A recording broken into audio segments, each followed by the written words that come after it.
Monday night रा के review वाले ब्रांड न्यू एपिसोड में आप सब लोगों का वेलकम है। इस एपिसोड में हम बात करेंगे आज हुए मंडे नाइट रा के बारे में, जिसके अंदर सेथ रॉलिंस और गुंतर भी आमने सामने आए। मेन इवेंट के अंदर R-Truth वापस से पैसे लेके आए थे। CM पंक और कोडी रोड भी आमने सामने आए और भी अच्छी ऐसी चीजें हुई। तो वीडियो काफी इंटरेस्टिंग होने वाली है, एंड तक देखिए। अगर पसंद आए तो वीडियो को लाइक करें, शेयर करें और फर्स्ट टाइम विजिटर चैनल को जरूर से सब्सक्राइब करें। तो इंट्रो के बाद विदाउट वेस्टिंग ज्यादा time, let's begin this video.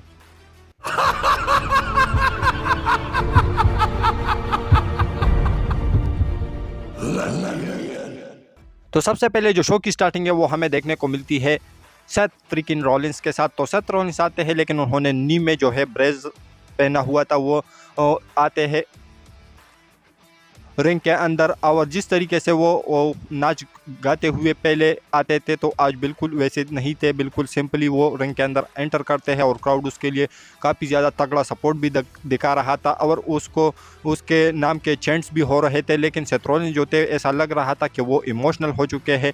लेकिन उसके बाद वो माइक पर आकर कहते हैं कि भाई welcome to Monday night Rollins. और जैसे ही उन्होंने ये बात कही तो क्राउड बिल्कुल अलग लेवल पर जो है वो पागल हो गया। उसके बाद वो कहते हैं कि भाई मैंने लास्ट वीक जिंदर महल के साथ अपनी जो टाइटल है उसको डिफेंड किया, लेकिन उस मैच के दौरान ही जब मैंने एक जो है स्प्लैश मारा रिंग के अंदर जिंदर महल के ऊपर, तभी मुझे कुछ प्रॉब्लम महसूस हुआ अपनी नी के अंदर।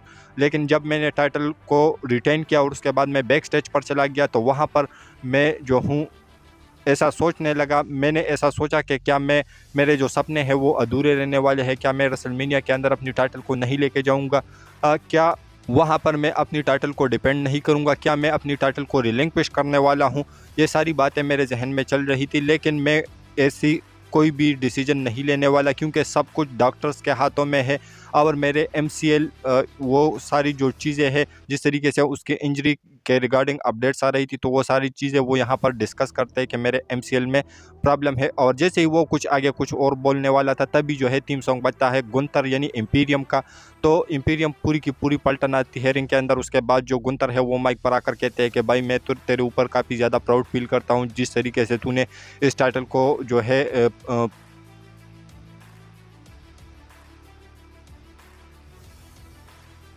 इसकी प्रेस्टीज बढ़ाई है। तो मैं तेरे ऊपर काफ़ी प्राउड फील करता हूँ, बिल्कुल अपने जैसा, क्योंकि मैं भी एक चैंपियन हूँ। ऐसा कुल मिला के उसके बातों का मतलब यही था। लेकिन इसके बाद जो गुंतर है वो माइक के ऊपर आते हैं और कहते हैं कि भाई मैं तेरे ऊपर काफ़ी ज़्यादा प्राउड फील करता हूँ। तूने बिल्कुल इस टाइटल की जो प्रेस्टीज है वो बढ़ाई है। तू एक डिपेंडिंग चैंपियन है और बिल्कुल मेरे जैसा है, जस्ट लाइक मी, ऐसा कुछ कहते हैं। लेकिन उसके बाद जो है वो गुंतर कहते हैं कि मेरे को तुम्हारे लिए काफ़ी बुरा फील हो रहा है, क्योंकि तू इंजरी से जूझ रहा है। उसके बाद जो है सेथ रॉलिंस कहते हैं कि भाई तू मेरे बातों को तो सुन ले। जैसे ही जो है गुंतर चुप हो जाते हैं, सेथ रॉलिंस वापस से माइक पर आते हैं और कहते हैं कि जो भी कुछ होने वाला है मैं अपने सपनों को टूटने नहीं दूंगा, और जो भी कुछ डॉक्टर कहते हैं मैं उसके बारे में भी कुछ नहीं सोचता, क्योंकि बाढ़ में जाए डॉक्टर, और मैं अपने टाइटल को रेसलमेनिया के अंदर डिफेंड करने वाला हूं और वहां से ही एज अ चैंपियन के तौर पर ही निकलने वाला हूं। और जो जितना भी हार्ड वर्क हो सके मुझसे मैं वो करूंगा। और जैसे ही उन्होंने ये बात बोली तो क्राउड एकदम से पागल हो गया। उसके बाद जो गुंतर है वो कहते हैं कि भाई मैं रॉयल रंबल को जीतूंगा और उसके बाद तेरे नी के ऊपर अटैक करूंगा, या तुम्हारे जो बैक है उसके बैक के ऊपर भी अटैक करूंगा, क्योंकि बैक में भी सेथ रॉलिंस के प्रॉब्लम्स है। तो उसके बारे में भी बात करता है। और उसके बाद जो सेथ रॉलिंस है वो कहते हैं कि भाई ये गलती कभी भी मत करना, क्योंकि तुझे पता है कि तू किसके लिए ये बातें कह रहा है। लेकिन उसके बाद जो गुंतर है वो कहते हैं कि भाई तेरे को भी पता है कि तेरे पीछे कौन आ रहा है, क्योंकि दोनों काफ़ी तगड़े हैं। तो इस वजह से जो गुंतर है वो उन्होंने ऐसा कहा। और उसके बाद ये दोनों हैंड शेक करते हैं, और जैसे ही हैंड शेक करते हैं सेथ रॉलिंस वहाँ से जाने लगते हैं और इंपीरियम के बंदों के ऊपर जो है अटैक हो जाता है न्यू डे की तरफ से। और यहीं से जो सारी चीज़ें हैं वो एक टैग टीम मैच की तरफ बदल जाती है। गुंतर भी चले जाते हैं। ये मैच काफ़ी कमाल का था, स्टार्टिंग काफ़ी कमाल की थी, लेकिन ये जो मैच है ये ब्रॉल में जो है कन्वर्ट हो जाता है और बिल्कुल बुरी तरीके से यहाँ पर जो इंपीरियम के बंदे हैं उसको बजा दिया। और उसके बाद ये जो मैच है ये नो कंटेस्ट में ख़त्म हो जाता है। न्यू डे वाले जो है बैक स्टेज पर चले जाते हैं और वहाँ से बैक स्टेज पर कोफी किंगस्टन जो है वो कैरन क्रॉस को अगले वीक के लिए इंटर कॉन्टिनेंटल चैंपियनशिप के लिए चैलेंज भी करता है, और जे उसो भी इन दोनों के साथ खड़ा था। तो उसके बाद वो सीधा ही कैमरे के ऊपर देखते हैं और कहते हैं यीट, और जैसे ही उन्होंने ये बातें की, ये यीट वर्ड यूज़ किया और जैसे ही उसके मुंह से निकला तो क्राउड एकदम से पागल हो गया। यहाँ से जो है सारी चीज़ें क्लियर हो गई है कि सेथ रॉलिंस अपनी टाइटल को रिलिंक्विश नहीं करने वाला और उसकी जो इंजरी है वो इतनी ज़्यादा सीरियस नहीं है। तो उसके ऊपर तो ऐसा कोई अपडेट नहीं आया, लेकिन आज उसके बातों से ही ऐसा लग रहा था।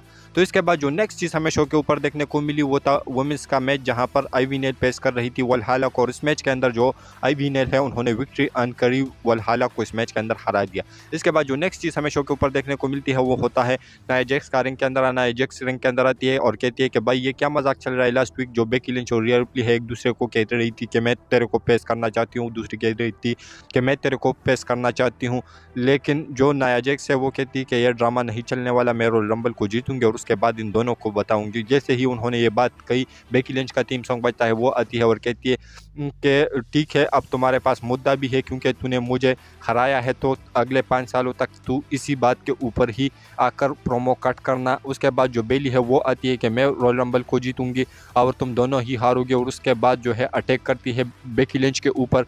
बेकी लिंच जो है काउंटर करती है, अपना मैन हैंडल स्लैम लगाती है बेली को। उसके बाद जो नाया जैक्स है वो बाहर फेंकती है बेकी लिंच को, उसके बाद अपना जो लेग ड्रॉप है वो भी लगा देती है बेली को। तो यहाँ से भी रॉयल रंबल के लिए WWE ने काफ़ी अच्छी हाइप बढ़ाई थी। इसके बाद जो नेक्स्ट चीज़ हमें शो के ऊपर देखने को मिलता है वो होता है मिज और डोमिनिक मिस्टीरियो का मैच। ये मैच काफ़ी कमाल का था, काफ़ी ज़बरदस्त था, लेकिन मैच से पहले रिया रिप्ली कहती है कि भाई मुझे पिन बेलर का वो खतरनाक वाला रूप देखना है। पिन बेलर भी रिंग साइड पर आते हैं और जो डोमिनिक मिस्टीरियो है उन्होंने 619 के साथ इस मैच के अंदर विक्ट्री अर्न कर ली और बाद में भी अटैक कर रहे थे, लेकिन उसके बाद जो DIY है वो आते हैं और जजमेंट डे को वहाँ से भागना पड़ जाता है। तो यहाँ से भी सारी जो चीज़ें हैं वो काफ़ी कमाल की हमें देखने को मिली और DIY ने अपना फिनिशर जो है मीट इन द मिडल, ऐसा कुछ फिनिशर है, उन्होंने जजमेंट डे को भी लगाया। इसके बाद जो नेक्स्ट चीज़ हमें शो के ऊपर देखने को मिलती है, यहाँ पर 2 पावरफुल बंदे जो है एक दूसरे के अगेंस्ट लड़ रहे थे, यानी एक चैड गेबल, दूसरा जो है आईबार। तो ये मैच काफ़ी कमाल का था, काफ़ी ज़बरदस्त था। जिस तरीके से जर्मन सुप्लेक्सेस लगाते हैं गेबल, तो उन्होंने आईबार को भी लगाया क्योंकि वो एक भारी भरकम बंदा है। तो ये जो जर्मन सुप्लेक्सेस है वो काफ़ी कमाल के लगाते हैं गेबल, और मैच काफ़ी कमाल का था, काफ़ी ज़बरदस्त था। लेकिन एंड में वल्हाला की हेल्प की वजह से जो आईबार है उन्होंने इस मैच के अंदर विक्ट्री अर्न कर ली। इसके बाद जो नेक्स्ट चीज़ हमें शो के ऊपर देखने को मिलती है वो काफ़ी कमाल का जो प्रोमो वार है वो हमें देखने को मिलता है CM पंक और कोडी रोड के बीच में, क्योंकि कोडी रोड और CM पंक रिंग के अंदर आए होते हैं। जो कोडी रोड है वो कहते हैं कि आप किसके बारे में बात करना चाहते हो। उसके बाद जो CM पंक है वो माइक लेकर कहते हैं कि तुम्हारे डेट के बारे में, और जैसे उन्होंने ये बात की और उसके बाद जो CM पंक है वो माइक पर आकर कहते हैं कि भाई जब तू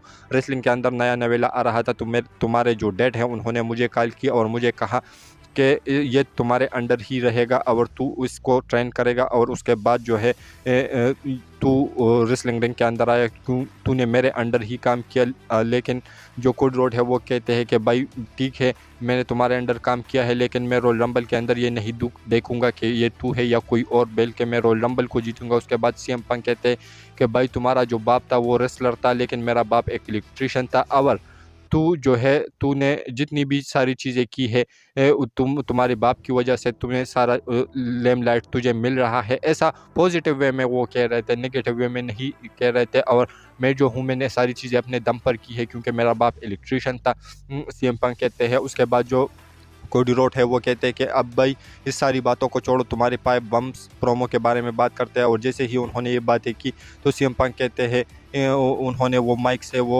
WWE का स्टिकर ही हटा दिया। उसके बाद कोडी रोड कहते हैं कि पाइप बम के अंदर जो बातें तूने की है वो तूने एक्चुअल में की नहीं है, बल्कि तूने सिर्फ बातें की है और एक्चुअल में वो सारी चीज़ें मैं करके आया हूँ यहाँ पर। उसके बाद जो CM पंक है वो कहते हैं कि ठीक है तूने वो सारी चीज़ें की है और तू मेरे से अपने आप को बेटर CM पंक कहता है, लेकिन मैं तेरे से बेटर जो हूँ अमेरिकन नाइटमेयर यानी अमेरिकन नाइट ड्रीम हूँ। तो ये सारी चीज़ें CM पंक भी कहते हैं। और उसके बाद जो कोडी रोड है वो थोड़ा सा टक्कर भी मारते देते हैं अपने कंधे से जो CM पंक है उसको। उसके बाद जो CM पंक है वो बिल्कुल आमने सामने खड़े हो जाते हैं और ये दोनों काफ़ी गुस्से में आते हैं। तो ये एक कमाल का प्रोमो वार था इन दोनों के बीच में और बिल्कुल अलग लेवल पर था। इन दोनों का जो प्रोमो वार था वो काफ़ी कमाल का था, काफ़ी ज़बरदस्त था। तो आप लोगों को कैसा लगा? इसके बाद जो नेक्स्ट चीज़ हमें शो के ऊपर देखने को मिलती है वो होता है वुमेन्स का टैग टीम में, जहाँ पर जो जोई स्टार्क और शेना बेजलर है वो पेश कर रही थी कैंडिस लेरे, इंडी हार्टवेल को। ये मैच काफ़ी कमाल का था और इस मैच के अंदर जो जोई स्टार्क है उन्होंने अपने फिनिशर 360 के साथ इस मैच के अंदर विक्ट्री अर्न कर ली। और उसके बाद कायरी सेन और आस्का का भी हमें यहाँ पर प्रदर्शन देखने को मिला। इसके बाद जो नेक्स्ट चीज़ हमें शो के ऊपर देखने को मिली, जो कि मेन इवेंट था, जहाँ पर जो ड्रू मैकिंटायर है वो पेश कर रहे थे डेमियन प्रीस्ट को। मैच काफ़ी कमाल का, काफ़ी ज़बरदस्त था। दोनों जिस तरीके से लड़ रहे थे तो वो काफ़ी अलग लेवल पर था। और इस मैच के बीच में जो आर्ट्रुथ है वो भी आते हैं पैसे लेकर, वो खड़े थे डेमियन प्रीस्ट को देने के लिए। लेकिन उसके बाद जो डेमियन प्रीस्ट है उसके कहते हैं कि भाई तू यहाँ से चला जा क्योंकि मेरा ध्यान खराब हो रहा है। उसके बाद जो ड्रू मैकिंटायर है वो अटैक करने की कोशिश करते हैं। और उसके बाद जो ड्रू मैकिंटायर है उन्होंने क्लेमोर लगाने की भी कोशिश की, लेकिन वो आर्ट्रुथ को देखते रहे। और जो डेमियन प्रीस्ट है उन्होंने अपना फिनिशर साउथ ऑफ हेवन लगाया ड्रू मैकिंटायर को, और वो पिन करने चलते हैं, लेकिन रेफरी जो है वो आर्ट्रुथ के साथ बिजी था। तो ऐसे में जो डेमियन प्रीस्ट है वो आर्ट्रुथ को धक्का देते हैं और वो नीचे गिर जाते हैं। और इसी का फायदा जो है ड्रू मैकिंटायर ने उठाया, उन्होंने अपना क्लेमोर लगा दिया डेमियन प्रीस्ट को, और इसी तरीके से उन्होंने इस मैच के अंदर पिन किया डेमियन प्रीस्ट को और विक्ट्री अर्न कर दी। तो यहाँ पर जो ड्रू मैकिंटायर है वो काफ़ी कमाल के मैचेस रसल कर रहे हैं। तो ऐसे में आज उसको एक और विक्ट्री मिली, लेकिन देखना यह होगा कि आगे जाकर वो क्या करता है, रेसलमेनिया के लिए उसके क्या प्लान्स होते हैं। तो आज का जो मंडे नाइट रॉ का एडिशन था ओवरऑल काफ़ी ओके सा था। तो आप लोगों को कैसा लगा, इसके रिगार्डिंग अपनी जो कमेंट्स है वो नीचे कमेंट सेक्शन में ज़रूर कीजिए। और हमारी जो आज की वीडियो थी वो यहीं तक की थी। अगर पसंद आए तो वीडियो को लाइक करें, शेयर करें, और फर्स्ट टाइम विजिटर चैनल को जरूर से सब्सक्राइब करें, क्योंकि आप लोगों को हमेशा ऐसी इंटरेस्टिंग और लेटेस्ट वीडियो देखने को मिलती रहती है। तो मिलता हूँ आपसे बहुत ही ज़्यादा जल्दी किसी और इंटरेस्टिंग वीडियो के साथ। तो until that time stay healthy and keep watching Russell kitchen.